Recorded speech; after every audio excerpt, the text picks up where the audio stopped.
Samantala, ipinamahagi na ng Provincial Local Government Unit ang emergency shelter assistance para sa mga biktima ng nakaraang bagyong Pepito sa lalawigan ng Nueva Vizcaya.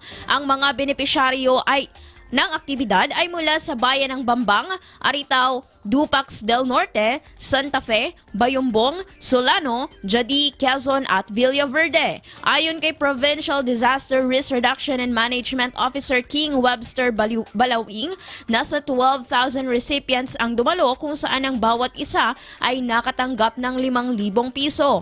Binanggit nito ang perang ginamit sa distribusyon ay galing sa 50 million typhoon aid na ibinigay ni President Ferdinand Marcos Jr. noong nakaraang taon. Sinabi pa nito na magsasagawa rin sila ng kaparehong aktibidad sa iba pang lugar sa lalawigan lalo na sa mga liblib na lugar.